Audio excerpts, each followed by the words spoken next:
Merci. Donc je prends la parole. Je remercie donc Céline Torisi et l'École française de Rome pour cette invitation. Pour vous présenter très brièvement une sorte de cadre historique sur les liens entre mafia et gouvernement local depuis l'unification italienne. En écoutant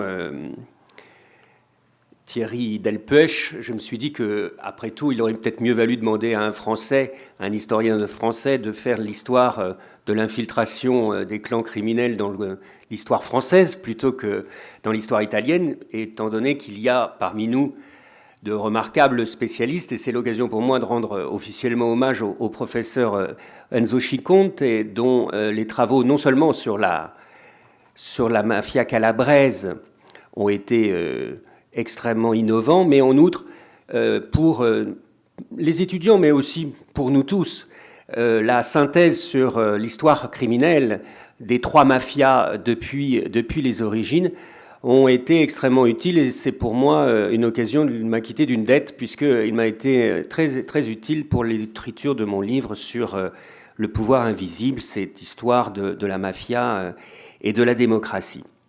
Donc, je ne vais pas passer trop de temps sur les questions de définition, qu'est-ce qu'on entend par pouvoir local. Je me limite à une vision très tocquevillienne, c'est-à-dire limitée à l'administration des petites affaires. Je voudrais en revanche, parce que c'est une question qui aujourd'hui alimente un micro-débat d'historiens, revenir peut-être sur la conception qu'on peut avoir de la mafia, et surtout de la mafia à ses origines. Il y a maintenant un an, il y a un livre qui est paru d'un historien de Teramo qui s'appelle Francisco Benigno, qui a écrit Malasetta alle origini di mafia e camorra, 1859-1878, qui critique un certain nombre d'entre nous pour avoir une vision un peu trop théologique de la question mafieuse. Et notamment, il souligne, et ses arguments sont parfois très intéressants, il souligne qu'il y aurait en réalité une différence entre le phénomène mafieux tel que nous le connaissons depuis, selon lui, disons, l'après-guerre, et ce qui existait auparavant. Et notamment, il se fonde beaucoup sur l'exemple du cas napolitain pour remettre en cause un certain nombre des analyses qui ont pu être faites jusqu'à présent. Je le mentionne juste parce que je vais, à quelques moments, très brièvement, me confronter avec sa thèse, qui n'est pas inintéressante, mais qui parfois me semble justement parfois un peu forcée, mais néanmoins, c'est toujours intéressant d'essayer de se confronter à des gens qui vous critiquent. Alors, pour offrir un cadre très, très simplifié, évidemment, parce que le temps ne nous permet pas d'ample développement, pour fournir un cadre très simplifié de l'évolution de ces liens entre mafia et gouvernements locaux en Italie depuis, disons, le Risorgimento, puisque l'unité englobe, le Risorgimento englobe cette logique, je dirais qu'on peut distinguer au moins trois grands mouvements. Le premier temps, c'est un temps d'insertion, si on peut dire, d'insertion d'un certain nombre de groupes criminels ou d'individus criminels, car là aussi il y a débat, dans un certain nombre de gouvernements locaux, ce qui ne signifie pas qu'ils ne pouvaient pas être totalement exclus auparavant, et j'y reviendrai, mais en tout cas, il est clair que les lois de démocratisation des années 1880 ont amplement contribué à favoriser l'insertion d'un certain nombre d'individus disons, douteux dans la direction locale italienne, dans le Mezzogiorno. Et puis, ensuite, paradoxalement, à partir de la Première Guerre mondiale, se met en place ce que je qualifierais un temps du déni. C'est-à-dire que, tout d'un coup, pour des raisons complexes et faciles à comprendre, et j'y reviendrai, eh bien, cette question disparaît complètement de l'intérêt non seulement évidemment des autorités, mais aussi de l'intérêt des chercheurs, des intellectuels. Et donc on assiste à un phénomène assez singulier en réalité en Italie. Et d'ailleurs, j'ouvre une parenthèse pour peut-être poursuivre sur la piste envisagée par M. Delpech, c'est aussi le cas en France. On le sait très peu, parce qu'en France, il y a très peu de travaux, comme vous l'avez d'ailleurs souligné. Mais nous avions eu, vers la fin du XIXe siècle, des travaux assez importants, organisés notamment dans le cadre des archives d'anthropologie criminelle, sur la question du crime organisé, en particulier du crime organisé corse, et tous ces travaux disparaissent après la Première Guerre mondiale.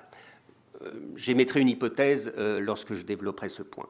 Et puis, le temps du déni cesse évidemment lorsque, à partir du milieu-fin des années 70, du fait de l'extrême puissance d'un certain nombre des organisations criminelles mafieuses, leur pouvoir devient tellement facile à voir, tellement éhonté, et surtout de la part d'un certain nombre de ces dirigeants d'organisations criminelles qui veulent rivaliser bêtement avec l'État, qu'à partir de ce moment-là cesse cette période de déni et que vient le temps de la lutte juridique. Vous avez souligné la loi de 1991 sur les dissolutions des conseils locaux, mais il existe aussi, ça sera j'imagine amplement évoqué, je le dis juste pour si quelqu'un ne le savait pas, depuis 1982 la loi, l'article 416 bis donc du code pénal italien qui définit ce qu'on entend une association mafieuse pour bien la distinguer de ce qu'on appelle une association de malfaiteurs, ce qui permet une plus ample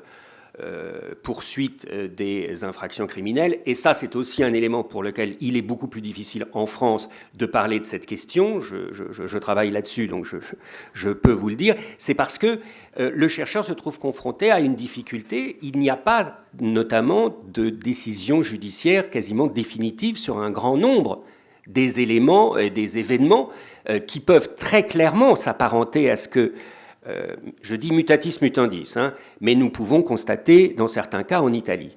Mais évidemment, nous ne pouvons quasiment rien dire, puisque de toute façon, sauf s'il y a prescription depuis une centaine d'années, mais pour le reste, il y a énormément d'affaires qui sont restées totalement inabouties, et ça contribue aussi à renforcer l'obscurité de la question. Je dirais, en Italie, on sait beaucoup de choses, parfois on extrapole beaucoup, et puis en France, au contraire, on ne sait vraiment rien. Ça permet de dire qu'il n'y a pas évidemment de problème en France, tout le monde est content comme ça. Là, donc ce dernier temps, le temps de la lutte juridique, eh bien, vous l'évoquerez, j'imagine, beaucoup dans votre colloque. Je me bornerai juste à émettre une petite remarque sur la question de Mafia Capitale, mais ça en conclusion. Donc, si vous me permettez, avant de commencer cette vaste fresque historique, à pas de charge, je voudrais souligner, mais vous l'avez fait, il ne faut pas évidemment confondre la mafia avec n'importe quelle forme de criminalité organisée. Et notamment, une des grandes erreurs qui ont été longtemps commises, y compris par des historiens de grande réputation, je pense aux travaux d'Eric Hobsbawm sur la révolte sociale, la mafia n'a rien à voir avec tout ce qui pourrait être associé à la révolte des pauvres contre la misère, chose qui existe depuis extrêmement longtemps. Et je le souligne parce que cette confusion a pu être faite et on a associé, dans une sorte d'imaginaire pirate, toute forme de criminalité organisée à une sorte de phénomène d'émancipation sociale. C'est tout le contraire. Si la mafia peut être, ou en tout cas des phénomènes pré-mafieux peuvent être distingués, c'est justement parce qu'ils sont au service de l'ordre existant et non pas en révolte avec l'ordre existant. Je voudrais souligner un point que Fernand Braudel avait mis en valeur dans son étude sur la Méditerranée, un petit chapitre qui s'appelle « Misère et banditisme », dans lequel il trace un tableau absolument remarquable du rapport de force qui existe au sein des campagnes italiennes entre les élites et les couches les plus misérables de la société. Et il met en évidence un trait qui m'a frappé et qui a souvent été négligé, ce sont les liens secrets entre... Et nous sommes à l'époque de Philippe II, c'est-à-dire nous sommes au XVIe siècle, bien avant que n'apparaisse dans les radars la notion même de mafia.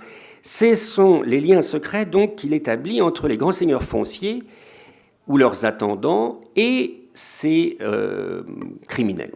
Je cite Braudel, « Derrière le banditisme, cette piraterie terrestre, on trouve un soutien permanent de la part des seigneurs », note Braudel. ça, c'est un point très important, car on constate que le phénomène mafieux n'apparaît pas ex abrupto, tout d'un coup, à partir de l'abolition des lois sur les logiques féodales. C'est un phénomène qui était antérieur, mais qui évidemment ne pouvait pas s'exprimer de la même manière selon qu'on est dans une société féodale ou selon que l'on arrive dans une société capitaliste. Pardonnez-moi, j'étais ce week-end en Bourgogne, j'ai pris froid. Mais pour revenir à notre thème, vous voyez que dans le rapport qu'a établi Braudel dans ce cadre de l'époque moderne, il n'y a pas de possibilité d'un véritable rapport d'infiltration dans les pouvoirs locaux. Il y a simplement ce que vous avez mentionné, avec des termes qui aujourd'hui sont toujours l'objet de polémiques en sciences politiques, mais peu importe, il y a des phénomènes de clientélisme. C'est-à-dire qu'il y a un lien, mais c'est un lien de dépendance. Les organisations criminelles sont des organisations périphériques à un système établi, et on les utilise quand on en a besoin, et quand on ne veut plus les utiliser, soit on lance une poursuite contre elles, soit on les néglige. Bref, ce sont des auxiliaires. C'est le phénomène qui a d'ailleurs été défini par un certain nombre d'auteurs italiens, c'est la mafia d'ordre. Elle est aux ordres, elle utilise des éléments de contrôle de territoire au service d'autorités locales. On dit à l'époque, un historien de la Sicile de l'époque moderne, c'est-à-dire de l'époque avant la Révolution française, Giovanni Marrone, dit que le banditisme est utilisé comme une force armée des barons. Donc, il y a bien un lien, mais c'est un lien de dépendance. Donc, il est très difficile de pouvoir raisonner sur un schéma qui va par la suite être un schéma beaucoup plus offensif. Alors, l'émergence du phénomène mafieux stricto sensu, évidemment, comme tous ces phénomènes sociaux, il est très délicat de le dater précisément, mais disons au début, milieu du XIXe siècle, peut apparaître dans un retournement, si vous voulez, un début de retournement de ce rapport entre les élites en place et le banditisme. C'est-à-dire que la fin du système féodal en 1806 dans le royaume de Naples territorial et en 1812 en Sicile, et puis les lois successives qui ont eu lieu, vont créer un changement dans les rapports locaux, et un certain nombre d'organisations, de débuts d'organisations criminelles, on parle de sectes criminelles à l'époque du Risorgimento, eh bien, peuvent commencer à prendre petit à petit de l'influence par rapport aux élites en place.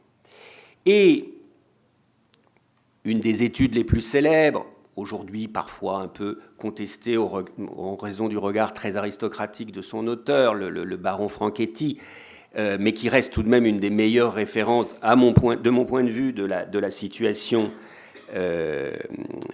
en Sicile.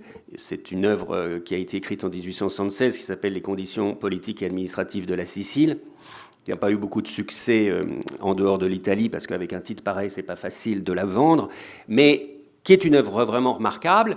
Eh bien, Franchetti souligne justement ces éléments extrêmement bizarres qu'il voit se réaliser sur le terrain, notamment, je le note brièvement, cet esprit de haute protection à l'égard des sectes criminelles de la part de la plus haute aristocratie palermitaine, qui lui semble d'ailleurs, dit-il, il note, un des traits médiévaux et féodaux les plus significatifs de la noblesse de Palerme.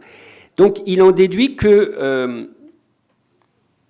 il y a un lien qui se renforce, et ça l'étonne énormément, paradoxalement, puisque normalement on est dans un processus d'ouverture et de démocratisation du système, eh bien il y a un lien qui se renforce entre les élites en place pour se maintenir et les organisations criminelles. Alors, On peut nuancer, c'est peut-être pour accroître, pour maintenir leur pouvoir, ou déjà parce qu'elles ont peur du système qui s'est mis en place localement. Et dans ces liens complexes qui se nouent, on voit des cas de figure extrêmement différents. Il y a en effet des cas de figure où le lien est subi, c'est-à-dire que le propriétaire foncier est déjà sous la coupe d'une organisation criminelle qui contrôle le territoire, et dans d'autres cas, au contraire, il y a déjà ce lien synalagmatique qui va devenir un des traits caractéristiques du phénomène mafieux, c'est-à-dire qu'il y a des avantages réciproques qui se nouent entre l'élite et la bande criminelle.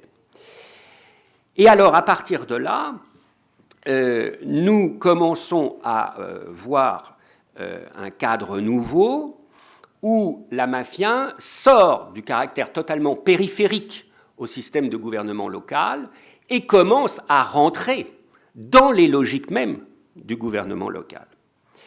Ce phénomène se renforce évidemment avec l'unification, pour des raisons compliquées, mais je ne rentre pas dans les détails.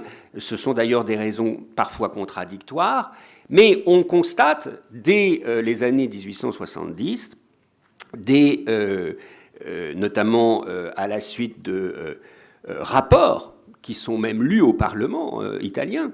Je cite notamment le rapport du procureur général de Palerme en 1875, le baron Diego Tajani, qui souligne de la plus extrême façon que la mafia est devenue un instrument de pouvoir local. Et il le fait à l'Assemblée dans le 11 et 12 juin 1875. On va commencer donc à prendre en considération le fait qu'il y a bien des liens scélérats qui se sont noués à la faveur des événements, pour des raisons, là encore, je le disais, très compliquées, entre des organisations criminelles qui se structurent de mieux en mieux sur un modèle emprunté, on l'a dit souvent, aux organisations secrètes qu'utilisait le Risorgimento, mais pas seulement. Et ces organisations donc criminelles se sont renforcées sur le territoire. On peut même noter chez certains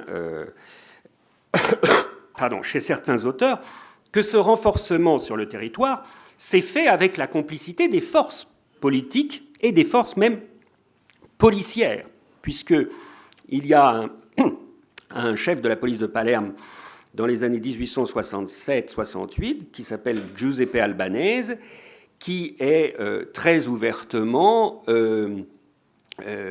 quelqu'un qui s'appuie sur la mafia, comme il le dit, pour préserver la sécurité. Donc cet élément va évidemment renforcer les liens existants entre ces puissances criminelles et les pouvoirs locaux. Et on le constate, et là je me retourne vers Enzo Ciconte, on le constate aussi, et ça c'est plus surprenant, dans d'autres endroits de l'Italie du Sud, par exemple en Calabre.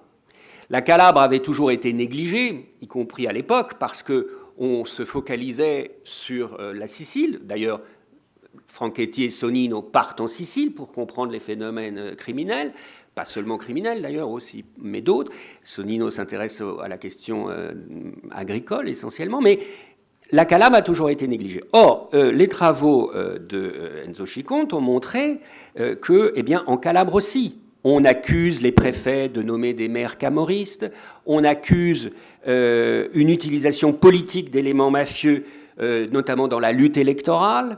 Donc, les préfets, même parfois, avouent, reconnaissent que la politique locale vit depuis l'unification, je le cite, sous l'ombre des meurtres, ce qui laisse tout de même clairement entendre qu'il y a un élément criminel très, très présent.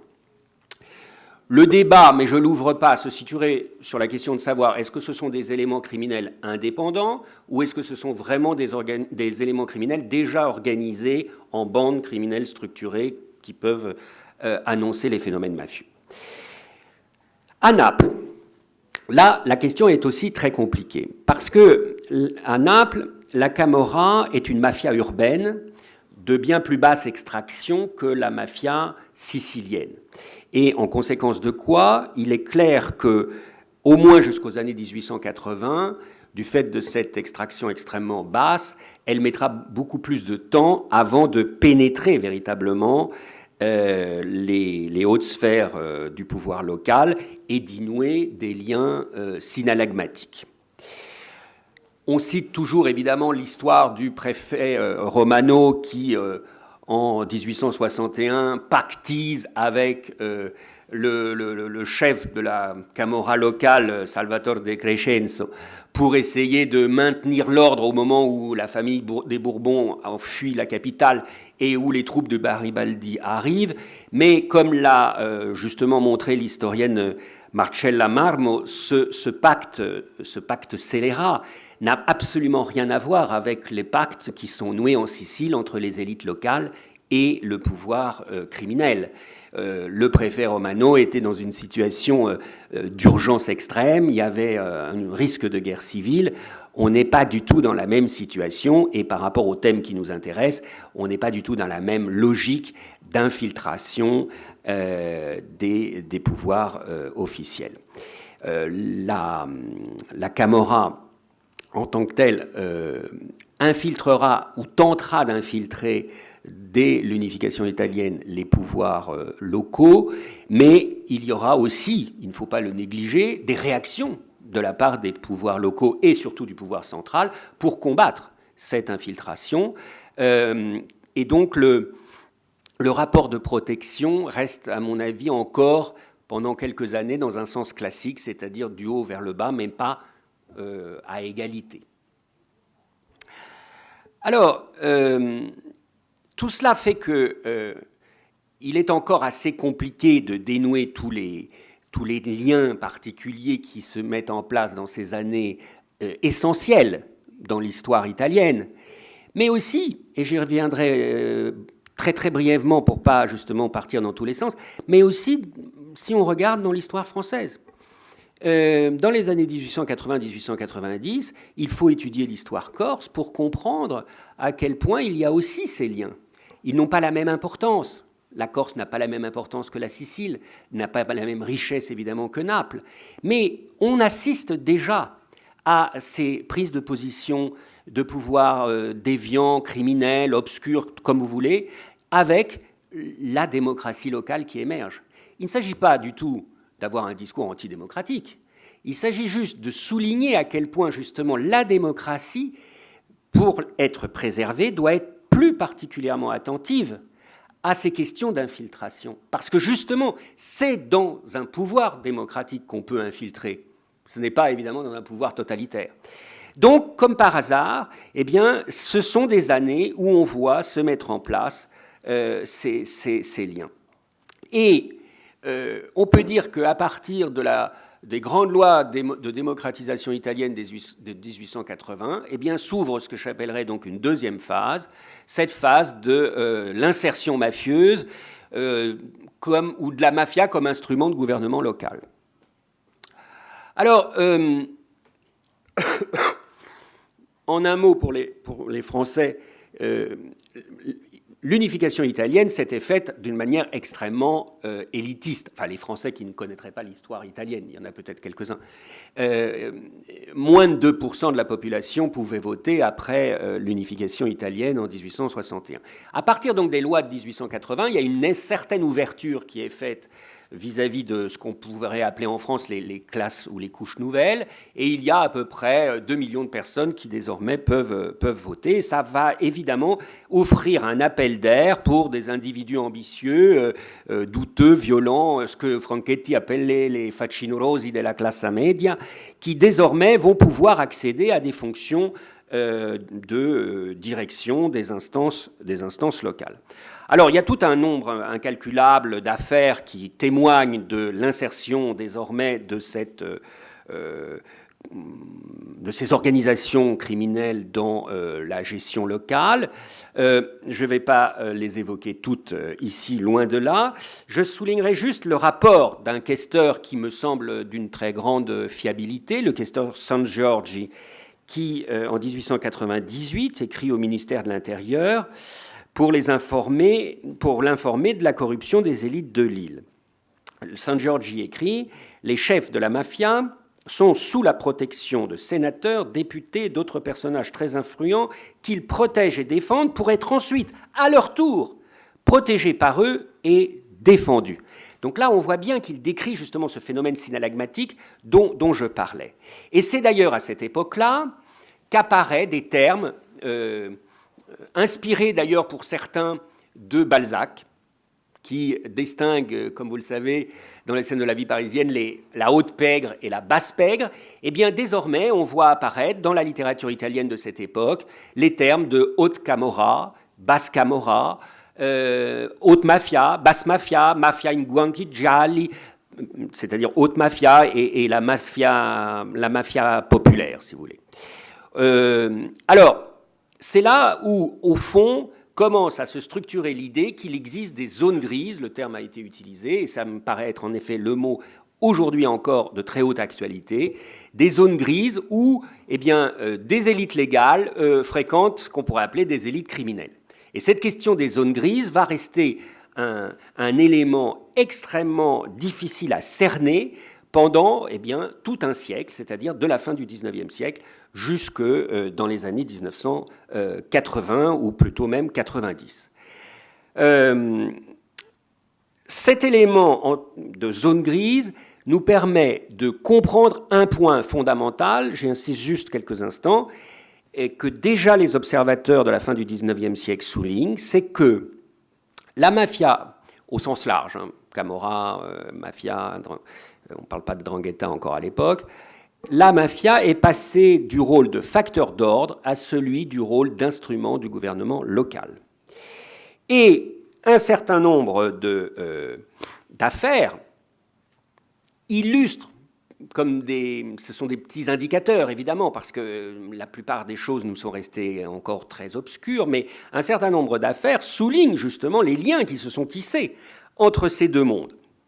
Tout le monde connaît en Sicile l'affaire de l'assassinat en 1893 du maire de Palerme, le marquis Notar Bartolo, qui, si on l'examine en détail, montre bien les liens extrêmement étroits, intriqués, comme dirait Burke, entre les élites locales de Palerme et la mafia locale.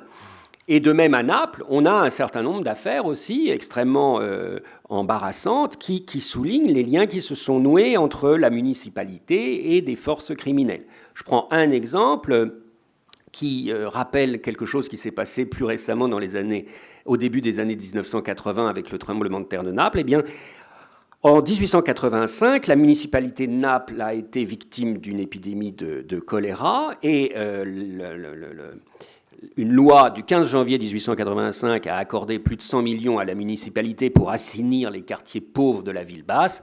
Eh bien, évidemment, cet argent fut en grande partie détourné et investi tout à fait ailleurs. Et c'est pour ça qu'on a commencé dans les journaux à parler non seulement de haute mafia, de basse mafia, comme je vous disais, mais aussi, là, on voit apparaître des termes très riches, problématiques d'ailleurs. On va commencer à parler de camorra administrative, de camorra municipale, voire même de camorra d'État. Et c'est là aussi où il faut quand même se poser une question. Je pense que Benigno, là-dessus, n'est pas non plus à écarter complètement. Il peut y avoir aussi une tendance à utiliser ces termes comme un abus de langage. C'est-à-dire que, là, vous l'avez souligné, et c'est très important, la corruption ne signifie pas nécessairement qu'il y a l'existence d'organisations criminelles très structurées. Est-ce que des administrateurs locaux qui détourneraient de l'argent à leur profit peuvent être qualifiés de camorra? Normalement, non. Donc, est-ce que le concept de camorra municipal pour cette époque a un sens? Tout cela reste évidemment des éléments de débat. Il est clair que les choses sont extrêmement confuses et complexes, et je vais vous en donner un exemple de l'époque, qui me fait penser d'ailleurs à un exemple beaucoup plus récent, et qui souligne que, en tout cas en ce qui me concerne, le chercheur doit rester extrêmement prudent, mais prudent dans les deux sens, vous allez voir. C'est l'affaire d'un député qui s'appelle Pietro Rosano, député d'Aversa, qui a été au Parlement accusé d'être, avec d'autres de ses amis, dont le maire de Naples, le député Casal, accusé d'être un homme de la Camorra. Les journaux monarchistes, les journaux socialistes l'ont accusé d'être l'homme de la Camorra. Et Rosano va se suicider.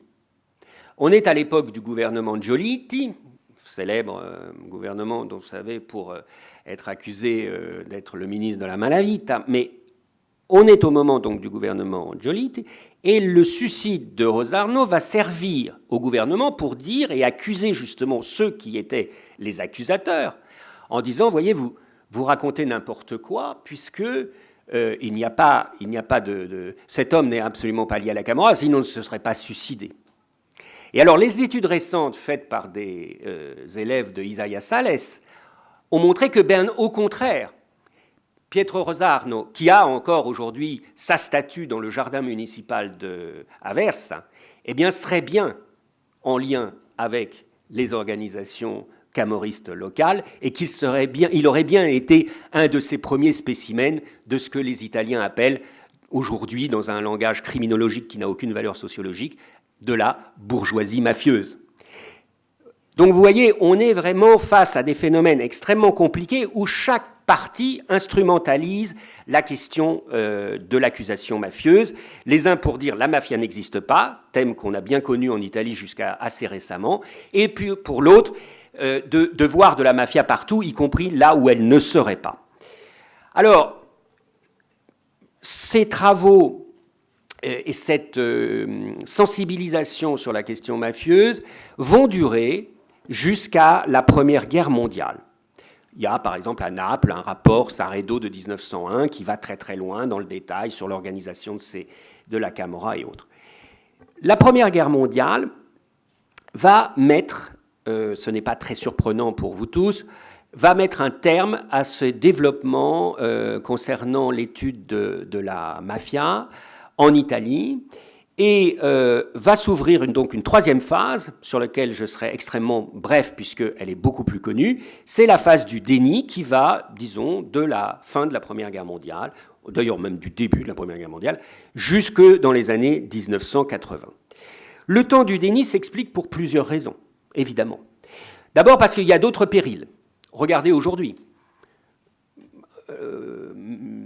La question terroriste occulte totalement la question mafieuse. En tout cas, en France, par exemple, c'est indéniable, et dans beaucoup d'autres pays, ça a été très clair. Regardez ce qui s'est passé en l'an 2000, Convention de Palerme. Le crime organisé devait être le premier objectif de la lutte pour le XXIe siècle. Quelques mois plus tard arrive le 11 septembre, tous les services de sécurité américains basculent vers la lutte contre la question du terrorisme et oublient la question, évidemment, du crime organisé. Donc il y a toujours des phénomènes d'évitement qui sont liés aux circonstances. Donc qu'est-ce qui se passe après la Première Guerre mondiale ? Eh bien évidemment, la préoccupation numéro 1, c'est le péril communiste. Et puis, en Italie spécifiquement, à partir de 1921, c'est la question fasciste. Et la question fasciste, je n'y reviens pas, il y a eu beaucoup de travaux qui ont été faits là-dessus et qui ont montré que le fascisme déclare être le principal ennemi de la mafia, mais qu'en réalité, concrètement sur le plan local, les choses sont beaucoup plus compliquées, mais tout le monde le sait. Et puis ensuite, après 1945, eh bien, le phénomène de guerre froide va cristalliser cette politique de déni, parce que personne n'a véritablement intérêt dans les autorités à poursuivre un élément de pouvoir local qui, sur le terrain, est le seul capable de rivaliser avec les organisations syndicales. Parce que c'est un des vrais drames de ce qu'on pourrait appeler l'État libéral démocratique, c'est qu'il a assez peu de liens avec les autorités, avec les forces populaires. Et que par conséquent, dans les ports, dans les grandes villes, dans un certain nombre de lieux où l'agitation sociale, la pression sociale est très grande, eh bien, il faut, en dehors de la police, trouver un certain nombre d'alliés périphériques. Et ça, comme nous le savons, c'est le cas d'ailleurs y compris dans des pays comme la France, mais à un moindre niveau, eh bien, des organisations criminelles peuvent être extrêmement utiles. Mais je ne reviens pas sur ce point, je voudrais juste insister sur un point très précis qui peut-être va être évoqué dans vos débats sur l'actualité et qui, dans l'histoire, me permet d'essayer de lancer quelques pistes. C'est la comparaison qui a été faite par un certain nombre d'auteurs, modestement moi, mais je reprends certains travaux, sur la comparaison de Naples et Marseille après 1945. On le sait peu en France, mais Marseille avant 1945 est bien plus infestée, si on peut dire, par le crime organisé, notamment les fameux Carbone et Spirito, que Naples. Or, après 1945, le crime organisé va devenir extrêmement puissant à Naples et va être au contraire redimensionné à Marseille. Pourquoi ? Comment expliquer cela alors que dans les deux pays, nous avons la construction d'un État-providence à peu près, qui poursuit les mêmes objectifs, sauf qu'il ne s'organise pas de la même manière. Nous avons un État-providence qui reste d'un type clientéliste, certes beaucoup plus moderne, un clientélisme démocratique, si on peut dire, en Italie, mais qui va tout de même s'appuyer sur des logiques très clientélistes, et qui ne va pas pouvoir combattre les organisations criminelles et qui va même au contraire pactiser avec elles, alors qu'il est clair, et c'est ça surtout sur lequel je voudrais insister, qu'à Marseille, c'est la construction de l'État-providence, et notamment les politiques sociales qui sont menées directement par l'État central, en injonction directe avec le préfet local, pour créer notamment un vaste ensemble immobilier de nature publique, c'est-à-dire qui ne soit pas du tout comme à Naples, livré uniquement à la spéculation des paladinari, des promoteurs privés, qui va permettre de, alors je ne dis pas supprimer la puissance des clans corso marseillais, mais de les écarter de la direction et des jeux du pouvoir local et de les limiter à tout ce qu'on appelle les grands trafics organisés, la fameuse French Connection, mais en dehors du pouvoir local. Il y aura des liens, mais des liens de plus en plus ténus jusqu'à, disons, les lois de décentralisation du début des années 80. Donc des années 50 aux années 1980, il y a un redimensionnement de la présence du crime organisé corso-marseillais à Marseille, alors qu'au contraire, on assiste à Naples, malgré l'État-providence, à une montée en puissance du crime organisé dans les jeux du pouvoir local. Alors, tout ça est bien connu, c'est toutes les énormes occasions manquées dont a parlé Pantaleone. Vous avez notamment la construction du fameux parti du béton, Partito del Mattone, ces liens étroits et complexes. L'affaire du sac de Palerme a été amplement étudiée, je n'y reviens pas, mais qui permettent déjà de bien comprendre l'affaire du sac de Palerme, par exemple, où Vito Ciancimino joue un rôle très important, eh bien, de comprendre que là, on est vraiment dans des intrications extrêmement fortes entre le monde du crime et le monde du pouvoir local. Et, comme vous le savez, Ciancimino sera le seul homme politique qui sera impliqué dans le maxi-procès de Palerme dans les années 1980. Je conclus très facilement parce que justement, je voulais juste vous dire que à partir des années 80-90, eh bien, nous avons une prise de conscience très grande de la part des autorités. Cet élément se traduit par un nombre incalculable de lois, l'article 416 bis, la loi de 1991 sur la dissolution des pouvoirs locaux, l'article ensuite 416 ter en 1992 qui va désormais toucher les liens politico-mafieux puisqu'il n'était pas mentionné au départ dans la loi de 1982, et puis surtout, et vous y serez amené à y revenir, je n'en doute pas, au cours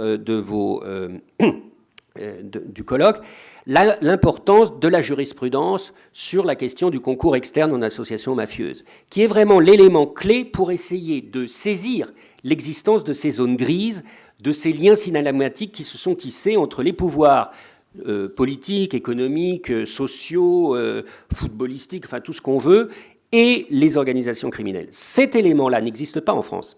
Cette jurisprudence n'existe pas. Elle est contestée d'ailleurs par un certain nombre de juristes. Elle est contestée par les juristes garantistes qui considèrent que, indéniablement, elle contrevient un petit peu au principe d'interprétation stricte qui doit être celui de la loi pénale.